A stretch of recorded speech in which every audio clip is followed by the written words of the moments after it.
നിനക്കൊപ്പം ഇരുന്ന് പറഞ്ഞ ശൈത്യയും ഇവർ 3 പേരും എന്നോട് പറഞ്ഞിട്ടുണ്ട്, ചേട്ടാ ഞങ്ങൾ പറഞ്ഞത് തെറ്റാണ്, അവളെ കൂടി ഇരുന്ന് ഞങ്ങളങ്ങനെ പറഞ്ഞു പോയി, അത് തെറ്റാണ് എന്ന് ഇവരെന്നോട് പറഞ്ഞിട്ടുണ്ടെന്ന് അപ്പാനി ശരത്ത് അനുമോളോട് പറയാണ്. ക്ഷമിക്കണം ചേട്ടാ, ഇനി അങ്ങനെ ഉണ്ടാവില്ല ചേട്ടാന്ന് ഇവരെന്നോട് പറഞ്ഞു. ഇവരൊക്കെ ഇവളിവിടെ ഉള്ളപ്പോഴല്ലേ പറഞ്ഞത്. ഇവളില്ലാത്തപ്പോൾ ഇവിടെ പേര് പറഞ്ഞത് നീയല്ലേ അനുന്ന് കലാഭവൻ സരിക ചോദിക്കുകയാണ്. അപ്പോൾ അനുമോൾ ചോദിക്കുന്നത് എപ്പോൾ ഞാൻ പറഞ്ഞു, ഒരു പെണ്ണിനെ ഇവിടെ വന്ന് പറഞ്ഞു വിട്ടത് നീയല്ലേ എന്ന് പനിയെടുത്ത് ചോദിച്ചത് നീയല്ലേ എന്ന് പറയുമ്പോൾ അനുമോള് പറഞ്ഞ് അതിന് ഞാൻ സോറി പറഞ്ഞല്ല. അപ്പോഴത്തേക്ക് എല്ലാം കൂടെ അനുമോളുടെ നേരെ അങ്ങ് ചെന്നു. സോറി പറഞ്ഞാൽ തീരാവുന്നതാണ്, നീ പറഞ്ഞതല്ല. അത് തന്നെയാണ് അവൾ ചെയ്തുകൊണ്ടിരിക്കുന്നത്. എല്ലാം പറഞ്ഞിട്ട് ഞങ്ങൾ സോറി പറയും, അത് തന്നെയാണ് ഇവൾ ചെയ്തുകൊണ്ടിരിക്കുന്നതെന്ന് അപ്പാനി. സരിക ചോദിക്കുക, അത് ആ കൊച്ചിൻ്റെ ലൈഫിന് എത്രമാത്രം ബാധിച്ചിട്ടുണ്ടാവും, നിനക്കതറിയാവോ? ഇതിന് ഞാൻ സോറി പറഞ്ഞായിരുന്നെന്ന് അനുമോള് വീണ്ടും പറയുന്നത്. അങ്ങനെ സോറി പറഞ്ഞാൽ തീരുമോ എന്ന് ചോദിച്ചിട്ട് എല്ലാം കൂടെ കൂട്ടത്തോടെ ചെല്ലുന്നു. നീ സോറി പറഞ്ഞാൽ എനിക്കുണ്ടായ ബുദ്ധിമുട്ട് തീരുമോയെന്ന് ബിൻസി ചോദിക്കുന്നു. നിനക്ക് തട്ടിക്കളിക്കാനുള്ളതാണ് മറ്റുള്ളവരുടെ ലൈഫ്. അനുവിനെ പോലെ PR കൊടുത്തിട്ടാണ് ഞാൻ വന്നിരുന്നതെങ്കിൽ ഉറപ്പായിട്ട് ഞാനിവിടെ നിന്നേനെ, ബിൻസി പറയുകയാണ്. പിന്നെ അനു പറഞ്ഞല്ലോ 16 ലക്ഷം 15 ലക്ഷം കൊടുത്ത കഥ ഇവിടെ എല്ലാവരും മാനിപ്പുലേറ്റ് ചെയ്യുന്നു. അല്ല അനു, നീ ആലോചിച്ച് നോക്കിയാൽ മതി. എന്നോട് ശൈത്യയോട് നീ പറഞ്ഞതാ കറക്റ്റ് 15 ലക്ഷം നീ കൊടുത്തെന്ന്. ഇല്ല ശൈത്യ പറഞ്ഞിട്ടില്ലേ എന്ന് പറഞ്ഞ് ശക്തിയെടുത്ത് ചോദിക്കുന്നു.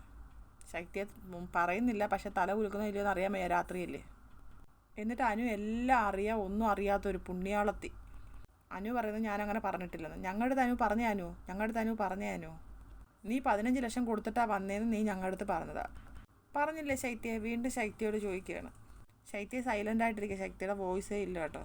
ഇന്നലെ ഞാൻ അനുവിൻ്റെ അടുത്ത് പറഞ്ഞു, അനു എനിക്ക് നല്ല ഓർമ്മയുണ്ട്. അനുമോടെ കണ്ണ് നിറഞ്ഞെന്ന് തോന്നുന്നു. ബിൻസി പറയാം, അനുവിൻ്റെ കള്ളക്കറച്ചിലൊന്നും ഇവിടെ ആർക്കും കാണണ്ട. പിന്നെ ഒരു കാര്യം, ഞാൻ ആ തലേ ദിവസം ആ ഡ്രസ്സ് ഇട്ടിട്ടുണ്ടെങ്കിൽ ഇവിടെ ഉള്ള എല്ലാവരും ഞാൻ കൊണ്ടുനടന്ന് കാണിച്ചില്ലോടാ. ആ ഡ്രസ്സ് ഇട്ടുകൊണ്ട് തന്നെയാണ് ഞാൻ ഇവിടുന്ന് ഇറങ്ങിപ്പോകുന്നത്.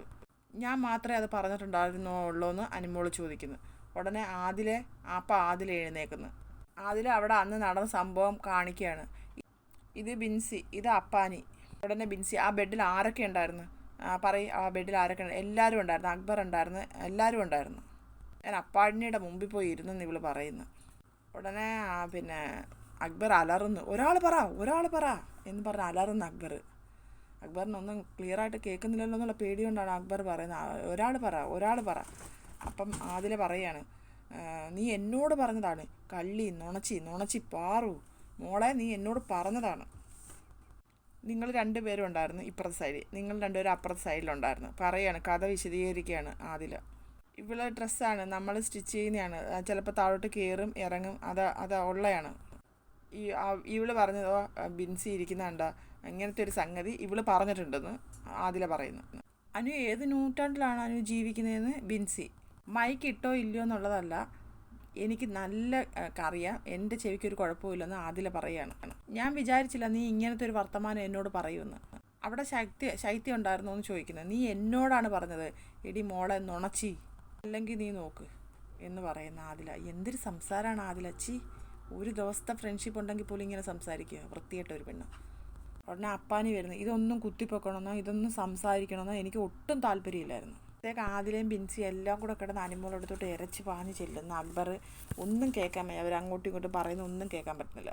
ആദില പറയുന്നതെല്ലാം മ്യൂട്ടാണ്.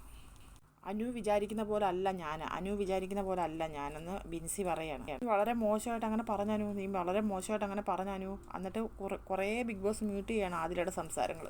നീ അല്ല എൻ്റെ കാര്യങ്ങൾ തീരുമാനിക്കുക, സ്വന്തം കാര്യങ്ങൾ തീരുമാനിക്കാൻ പഠിക്കുക, ബിൻസി പറയണം.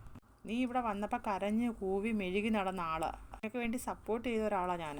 അതിന് അക്ബറിൻ്റെയൊക്കെ വായിരിക്കുന്നത് ഞാൻ കുറെ കേട്ടതാ, മനസ്സിലായില്ലേ? അത്രയ്ക്കും കരഞ്ഞു കൂവി നീ നടന്നതാ.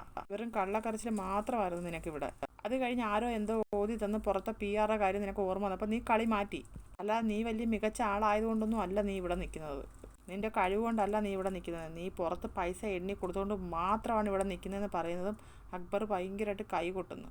അത് നിൻ്റെ കഴിവല്ല, അത് നീ മനസ്സിലാക്കരുത്, ബിൻസി പറയുകയാണ്. കുറേ നേരത്തേക്ക് അവിടെ അങ്ങ് സൈലൻ്റായി. അപ്പോഴത്തേക്ക് അപ്പാനി വരുന്നു.